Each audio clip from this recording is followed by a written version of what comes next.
Lord. ದೇವರ ಅತಿ ಪರಿಶುದ್ಧ ನಾಮಕ್ಕೆ ಸ್ತೋತ್ರ ಉಂಟಾಗಲಿ.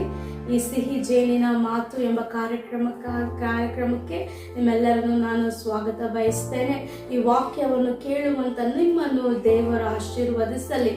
ನೋಡಿ, ಕರ್ತನ ವಾಕ್ಯ ಹೇಳುತ್ತದೆ, ಕರ್ತನ ವಾಕ್ಯವು ಯಾರ ಬಾಯಲ್ಲಿರುತ್ತದೋ ಅದು ಜೇನಿಗಿಂತಲೂ ಸಿಹಿಯಾಗಿದೆ ಎಂಬುದಾಗಿ ಕರ್ತನ ವಾಕ್ಯ ಹೇಳುತ್ತದೆ. ಇವತ್ತು ನೀವು ವೀಕ್ಷಿಸುವಂತ ಈ ಕಾರ್ಯಕ್ರಮವನ್ನು ದೇವರು ನಿಮ್ಮನ್ನು ಹೆಚ್ಚಾಗಿ ಬಲಪಡಿಸಿ ಕರ್ತನು ನಿಮ್ಮನ್ನು ಇನ್ನ ಉನ್ನತ ಸ್ಥಾನಕ್ಕೆ ದೇವರು ಎತ್ತುವಂತೆ ಮಾಡಲಿ ಎಂಬುದಾಗಿ ನನ್ನ ಆತನಲ್ಲಿ ಬೇಡಿಕೊಳ್ಳುತ್ತೇನೆ. ಇವತ್ತು ನನ್ನ ಜೊತೆಯಲ್ಲಿ ನನ್ನ ತಾಯಿ ಇದ್ದಾರೆ. ಇವತ್ತು ಸ್ವಲ್ಪ ಸಮಯ ನಾನು ಕರ್ತನ ಸಂದೇಶವನ್ನು ನಿಮ್ಮ ಬಳಿಯಲ್ಲಿ ಹಂಚಿಕೊಳ್ಳುತ್ತೇನೆ. ಯಾವುದೆಂದರೆ, ಕೀರ್ತನೆಗಳು ಬರೆದ ಅಧ್ಯಾಯ 121 ಅಧ್ಯಾಯ 1ನೇ ವಾಕ್ಯದಿಂದ 8ನೇ ವಾಕ್ಯವರೆಗೂ ನಾವು ಓದಿಕೊಳ್ಳೋಣ.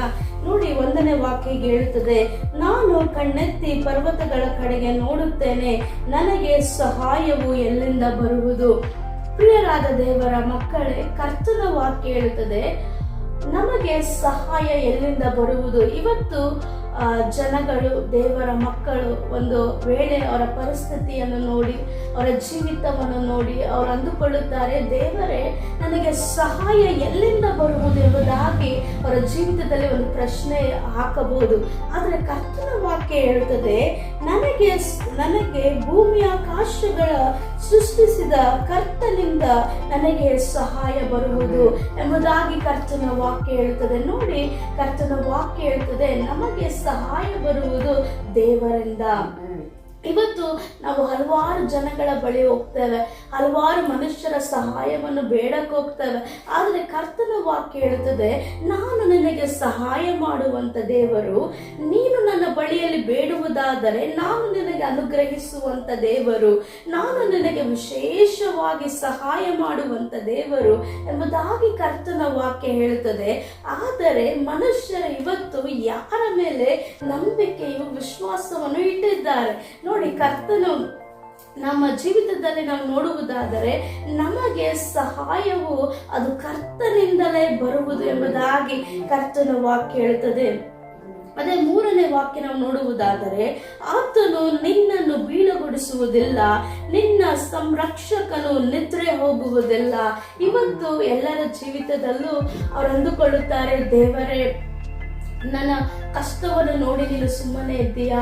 ಇವತ್ತು ಹಲವಾರು ನಾವು ಸೇವೆಯಲ್ಲಿ ಹೋಗಬೇಕಾದಾಗಲೂ, ಹಲವಾರು ಜನಗಳ ಬಳಿಯಲ್ಲಿ ಹೋಗಬೇಕಾದಾಗಲೂ ಅವರು ಒಂದೇ ಒಂದು ಅವರು ಜೀವಿತದಲ್ಲಿ ಕಷ್ಟ ಬರಬೇಕಾದಾಗ ಅವರು ಅಂದುತ್ತಾರೆ, ದೇವರೇ ನೀನು ಎಲ್ಲಿದ್ದೀಯಾ, ನನ್ನ ಕಷ್ಟ ಬರಬೇಕಾದಾಗ ನೀನು ಎಲ್ಲಿದ್ದೀಯಾ ಎಂಬುದಾಗಿ ಅವರು ಕೇಳುವಂತರಾಗಿದ್ದಾರೆ. ಅದೇ ಕರ್ತನ ವಾಕ್ಯ ಹೇಳ್ತದೆ, ನಿನಗೆ ಕಷ್ಟ ಬರಬೇಕಾದಾಗ ನೀನು ಯಾರನ್ನು ಹುಡುಕೋದು ಬೇಡ, ಕರ್ತನನ್ನು ನೀನು ಹುಡುಕುವುದಾದರೆ ಕರ್ತನನ್ನು ನೀನು ಕಂಡುಕೊಳ್ಳುವಿಯಾ ಎಂಬುದಾಗಿ ಕರ್ತನ ವಾಕ್ಯ ಹೇಳುತ್ತದೆ. ಅಂದರೆ ನಿನಗೆ ಸಹಾಯವು ಸಿಗುತ್ತದೆ. ಅಂದರೆ ಕರ್ತನು ನಿನ್ನ ಜೀವಿತದಲ್ಲಿ ಸಹಾಯ ಮಾಡುವಂತನಾಗಿದ್ದಾನೆ. ಅದಕ್ಕೆ ಕರ್ತನ ವಾಕ್ಯ ಹೇಳ್ತದೆ, ದೇವರು ನಿನ್ನನ್ನು ಬೀಳಪಡಿಸುವಂತ ದೇವರಲ್ಲ, ನಿನ್ನನ್ನು ಮೇಲಕ್ಕೆ ಎತ್ತಿ ನಿಲ್ಲಿಸುವಂತ ದೇವರು, ನಿನಗೆ ಸಹಾಯವನ್ನು ಕೊಡುವಂತ ದೇವರು. ಮತ್ತೆ ಕರ್ತನ ವಾಕ್ಯ ಹೇಳುತ್ತದೆ, ನಿನ್ನನ್ನು ಸಂರಕ್ಷಿಸುವ ದೇವರು ಎಂಬುದಾಗಿ ಕರ್ತನ ವಾಕ್ಯ ಹೇಳುತ್ತದೆ. ಅಂದರೆ ನಿನ್ನನ್ನು ರಕ್ಷಿಸುವಂತ ದೇವರು, ನಿನ್ನನ್ನು ರಕ್ಷಕನಾಗಿ ಆತನ ಜೊತೆಯಲ್ಲಿ ಇರುವಂತ ದೇವರು ಮತ್ತು ಆತನು ನಿದ್ರೆ ಹೋಗುವುದಿಲ್ಲ. ನೋಡಿ, ನಮ್ಮ ದೇವರು, ನೀವು ಅಂದುಕೊಳ್ಳುತ್ತೀರಾ, ಅಯ್ಯೋ ನನ್ನ ಕಷ್ಟ ಬಂದಾಗ ದೇವರು ಸುಮ್ಮನೆ ಇರ್ತಾರಪ್ಪ, ನನ್ನ ಜೊತೆಯಲ್ಲೇ ಇರೋದಿಲ್ಲಪ್ಪ ಎಂಬುದಾಗಿ ನೀವು ತಿಳಿದುಕೊಳ್ಳುತ್ತೀರಾ. ಅದೇ ಕರ್ತನ ವಾಕ್ಯ ಹೇಳುತ್ತದೆ, ನೀನು ಕಷ್ಟದಲ್ಲೂ ಸಂಕಟದಲ್ಲೂ ನೋವಿನಲ್ಲೂ ವೇದನೆಯಲ್ಲಿ ಇರಬೇಕಾದಾಗ ಕರ್ತನ ವಾಕ್ಯ ಹೇಳುತ್ತೆ, ನೀನು ನನ್ನ ಬಳಿಗೆ ಬಂದು ನನ್ನನ್ನು ಆಶ್ರಯಿಸಿದರೆ ನಾನು ನಿನಗೆ ವಿಶೇಷವಾದಂತ ಸಹಾಯವನ್ನು ನಾನು ಮಾಡುವೆನು ಎಂಬುದಾಗಿ ಕರ್ತನ ವಾಕ್ಯ ಹೇಳುತ್ತದೆ. ನೋಡಿ, ಇಸ್ರೇಲನ್ನು ಸಂರಕ್ಷಕನು ತೂಗಡಿಸುವುದಿಲ್ಲ, ನಿದ್ರಿಸುವುದಿಲ್ಲ. ನಮ್ಮ ದೇವರು ನಮಗೆ ಕಷ್ಟ, ಒಂದು ಪರಿಸ್ಥಿತಿ ಯಾವ ರೀತಿ ಇದ್ದರೂ ಕರ್ತನ ವಾಕ್ಯ ಹೇಳುತ್ತೆ, ಆತನು ನಮ್ಮನ್ನು ತೊರೆದು ಬಿಡುವಂತ ದೇವರಲ್ಲ. ನಮಗೆ ಕರ್ತನ ವಾಕ್ಯ ಹೇಳುತ್ತೆ, ಆತನು ನಮಗೆ ವಿಶೇಷ ಶ್ರೇಷ್ಠವಾದಂತ ಸಹಾಯ ಮಾಡುವಂತ ದೇವರು. ಅಂದರೆ ನಾವು ಇಕ್ಕಟ್ಟಿನಲ್ಲಿರಬೇಕಾದಾಗ, ಯಾರ ಒಂದು ಸಹಾಯ ಇಲ್ಲದೆ ಇರಬೇಕಾದಾಗ, ಮನುಷ್ಯರೆಲ್ಲ ಕೈ ಬಿಡಬೇಕಾದಾಗ ನಮಗೆ ಕರ್ತನ ವಾಕ್ಯ ಹೇಳುತ್ತದೆ, ಆ ಸಮಯದಲ್ಲಿ ನೀನು ಬೇಡುವುದಾದರೆ, ಆ ಸಮಯದಲ್ಲಿ ನೀನು ಪ್ರಾರ್ಥಿಸುವುದಾದರೆ ನಾನು ನಿನಗೆ ವಿಶೇಷ ಸಹಾಯಕನಾಗಿರುವಂತ ದೇವರು, ನಾನು ನಿನಗೆ ಸಹಾಯ ಮಾಡುವಂತ ದೇವರು ಎಂಬುದಾಗಿ ಕರ್ತನ ವಾಕ್ಯ ನಮಗೆ ತಿಳಿಸಿಕೊಡುತ್ತದೆ. ಅದೇ ಕರ್ತನ ವಾಕ್ಯ ಹೇಳ್ತದೆ, ನಿನ್ನನ್ನು ಕಾಯುವವನು ಯೆಹೋವನೇ, ನಿನ್ನನ್ನು ರಕ್ಷಿಸಲು ಆತನು ನಿನ್ನ ಬಲಗಡೆಯಲ್ಲಿ ನಿಂತಿದ್ದಾನೆ. ಹಲ್ಲೆಲೂಯಾ. ಕರ್ತನ ವಾಕ್ಯ ಹೇಳ್ತದೆ, ನಾನು ನಿನ್ನನ್ನು ಕಾಯುವಂತ ದೇವರು. ನೋಡಿ, ಯೇಸು ಕ್ರಿಸ್ತನು ಆತನು ನಮ್ಮನ್ನು ರಕ್ಷಿಸುವಂತ ದೇವರು, ಪಾಪಗಳಿಂದ ಬಿಡಿಸುವಂತ ದೇವರು, ಆತನು ನಮ್ಮನ್ನು ಕಾದು ಕಾಪಾಡಿ ಕಾಯುವಂತ ದೇವರು ಎಂಬುದಾಗಿ ಕರ್ತನ ವಾಕ್ಯ ಹೇಳುತ್ತದೆ. ಆತನು ಬಲಗಡೆಯಲ್ಲೇ ನಿಂತಿದ್ದಾನೆ. ನೋಡಿ, ಕರ್ತನ ವಾಕ್ಯ ಹೇಳ್ತದೆ, ದೇವರು ನಮಗೆ ಕಷ್ಟ ಬರಬೇಕಾದಾಗ ಆತನು ನಮ್ಮನ್ನು ಬಿಟ್ಟು ಹೋಗಿದ್ದಾನೆ ಎಂಬುದಾಗಿ ಅರ್ಥ ಅಲ್ಲ. ಕರ್ತನ ವಾಕ್ಯ ಹೇಳ್ತದೆ, ನಮ್ಮನ್ನು ರಕ್ಷಿಸಲು ಆತನು ನಮ್ಮ ಬಲಗಡೆಯಲ್ಲೇ ನಿಂತಿದ್ದಾನಲ್ಲ. ಹಲ್ಲೆಲೂಯಾ. ನೋಡಿ, ಆತನು ನಮ್ಮನ್ನು ಕಾಪಾಡುವುದಕ್ಕಾಗಿ, ನಮಗೆ ಸಹಾಯವನ್ನು ನೀಡುವುದಕ್ಕಾಗಿ ಆತನು ನಮ್ಮ ಬಲಗಡೆಯಲ್ಲಿ ನೆರಳಿನಂತೆ ಇರುವ ಆತನಾಗಿದ್ದಾನೆ. ಹಲ್ಲೆಲೂಯಾ. ಅದೇ ಕೆಳಗಿನ ವಾಕ್ಯ ನೋಡುವುದಾದರೆ, ಹಗಲಲ್ಲಿ ಸೂರ್ಯನು ರಾತ್ರಿಯಲ್ಲಿ ಚಂದ್ರನು ನಿನ್ನನ್ನು ಬಾಧಿಸುವುದಿಲ್ಲ.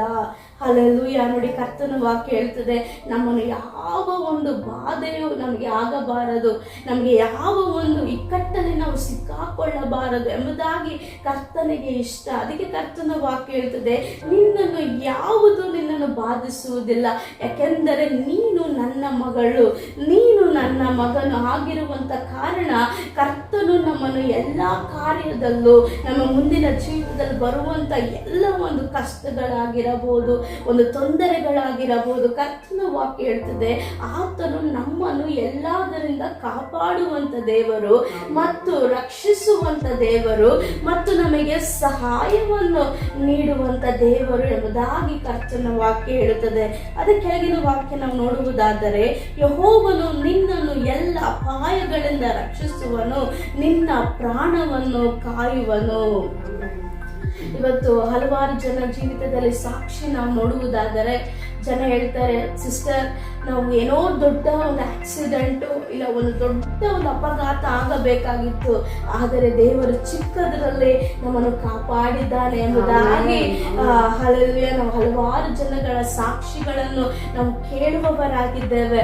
ನೋಡಿ, ಕರ್ತನ ವಾಕ್ಯ ಹೇಳ್ತದೆ, ಆತನು ನಮಗೆ ಯಾವ ಅಪಾಯವಾಗಬಾರದೆಂಬುದಾಗಿ ಆತನು ನಮ್ಮನ್ನು ರಕ್ಷಿಸುವಂತ ದೇವರು ಮತ್ತು ನಮ್ಮ ಪ್ರಾಣವನ್ನು ಆತನು ಕಾಯುವಂತ ದೇವರು ಎಂಬುದಾಗಿ ಕರ್ತನ ವಾಕ್ಯ ಹೇಳುತ್ತದೆ. ಮತ್ತು ಕೊನೆಯದಾಗಿ ಕರ್ತನ ವಾಕ್ಯ ಹೇಳ್ತದೆ, ನೀನು ಹೋಗುವಾಗಲೂ ಬರುವಾಗಲೂ ಯೆಹೋವನು ನಿನಗೆ ಸಹಾಯ ಮಾಡುವನು, ಆತನು ನಿನ್ನನ್ನು ಸದಾ ಕಾಲ ಕಾಪಾಡುವನು. ಒಂದು ವೇಳೆ ವಾಕ್ಯವನ್ನು ವೀಕ್ಷಿಸುವಂತ ನಿಮಗೆ ಕರ್ತನ ವಾಕ್ಯ ಹೇಳುತ್ತದೆ, ನೀವು ಹೋಗುವಾಗಲೂ ನೀವು ಬರುವಾಗಲೂ ಕರ್ತನು ನಿಮಗೆ ಸಹಾಯ ಮಾಡುವನು. ನೀವು ಅಂದುಕೊಳ್ಳಬಹುದು, ದೇವರೇ, ನಾನು ಇವತ್ತು ಮನೆಯಿಂದ ನಾನು ದೂರ ಜರ್ನಿ ಅಂದರೆ ತುಂಬ ದೂರ ನಾನು ಪ್ರಯಾಣ ಮಾಡ್ತೀನಿ ದೇವರೇ ಎಂಬುದಾಗಿ ನೀವು ಪ್ರಾರ್ಥನೆ ಮಾಡಿಕೊಂಡು ಹೋದರೆ ಕರ್ತನು ನಿಮಗೆ ಸಹಾಯ ಮಾಡುವಂಥ ದೇವರು, ಯಾವ ಅಪಘಾತ ಆಗದಂತೆ ನಿಮ್ಮನ್ನು ಕಾಪಾಡುವಂಥ ದೇವರು, ಮತ್ತೆ ಹಿಂತಿರುಗಿ ಬರವಾಗಲು ಕರ್ತನು ನಿಮಗೆ ಸಹಾಯ ಮಾಡುವಂಥ ದೇವರು. ನೋಡಿ, ನೀವು ಹೋಗುವಾಗಲೂ ನೀವು ಬರುವಾಗಲೂ ಇಂದಿನಿಂದ ಕರ್ತನು ಸದಾ ಕಾಲ ನಿಮ್ಮನ್ನು ಕಾಯುವಂಥ ದೇವರು ಮತ್ತು ನಿಮ್ಮನ್ನು ಕಾಪಾಡುವಂಥ ದೇವರು. ನೋಡಿ, ದೇವರು ಒಂದು ವಾಗ್ದಾನ ನಮ್ಮ ಜೀವಿತದಲ್ಲಿ ಮಾಡಿದ್ದಾರೆ ಎಂದರೆ ಕರ್ತನು ಖಂಡಿತವಾಗಿ ಆತನು ನಮ್ಮ ಜೀವಿತದಲ್ಲಿ ನೆರವೇರಿಸುವಂಥ ದೇವರು. ಮನುಷ್ಯರು ಸುಮ್ಮನೆ ಹೇಳಬಹುದು, ಮನುಷ್ಯರು ನಮ್ಮ ಜೀವಿತದಲ್ಲಿ ಆ ಕಾರ್ಯ ಮಾಡ್ತೇನೆ, ಈ ಕಾರ್ಯ ಮಾಡ್ತೇನೆ, ನಿಮಗೆ ಆ ಸಹಾಯ ಮಾಡ್ತೇನೆ ಎಂಬುದಾಗಿ ಅವರನ್ನು ವಿಶ್ವಾಸ ನಂಬಿಕೆ ನಮಗೆ ಕೊಡಬಹುದು. ಆದರೆ ಒಂದು ಸಮಯದಲ್ಲಿ ಅವರು ನಮಗೆ ಸಹಾಯ ಮಾಡುವುದಕ್ಕೆ ಆಗದೆ ಇರಬಹುದು. ಆದರೆ ದೇವರು ನಮ್ಮ ಜೀವಿತದಲ್ಲಿ ಒಂದು ವಾಗ್ದಾನ ಮಾಡಿದರೆ ಕರ್ತನು ಖಂಡಿತವಾಗಿ ಅದನ್ನು ಪೂರೈಸುವಂತ ದೇವರು. ಯಾಕೆಂದರೆ ನಮ್ಮ ದೇವರು ವಾಗ್ದಾನವನ್ನು ನೆರವೇರಿಸುವಂತ ದೇವರು. ಅದಕ್ಕಾಗಿ ನಾವೇನು ಮಾಡಬೇಕು ಅಂದರೆ ಕರ್ತನ ವಾಕ್ಯವನ್ನು ನೀವು ನಂಬುವವರಾಗಿರಬೇಕು. ಕರ್ತನ ವಾಕ್ಯವನ್ನು ನೀವು ನಂಬುವುದಾದರೆ ಕರ್ತನು ಖಂಡಿತವಾಗಿ ಕರ್ತನು ನಿಮ್ಮನ್ನು ಹಲ್ಲೆಲೂಯಾ ನಡೆಸುವಂತ ದೇವರು, ಕಾಪಾಡುವಂತ ದೇವರು. ವೀಕ್ಷಕರೇ, ಕರ್ತನ ವಾಕ್ಯ ಹೇಳಿದ ರೀತಿಯಲ್ಲೇ ಆತನು ಇಂದಿನಿಂದ ಸದಾ ಕಾಲವು ನಿಮ್ಮನ್ನು ಕಾಯುವಂತ ದೇವರು, ನಿಮ್ಮನ್ನು ಕಾಪಾಡುವಂತ ದೇವರು, ನಿಮ್ಮನ್ನು ರಕ್ಷಿಸುವಂತ ದೇವರು, ನಿಮ್ಮನ್ನು ಸಂರಕ್ಷಿಸುವಂತ ದೇವರು. ಪ್ರಿಯರಾದ ದೇವರ ಮಕ್ಕಳ, ಈ ವಾಕ್ಯ ನಿಮ್ಮ ಜೀವಿತದಲ್ಲಿ ಅದು ನಿಮ್ಮನ್ನು ಬಲಪಡಿಸುತ್ತೆ ಎಂಬುದಾಗಿ ನಾನು ನಂಬುತ್ತೇನೆ. ಕರ್ತನು ನಿಮ್ಮನ್ನು, ನಿಮ್ಮ ಕುಟುಂಬವನ್ನು ಆಶೀರ್ವದಿಸಲಿ. May God bless you. Amen.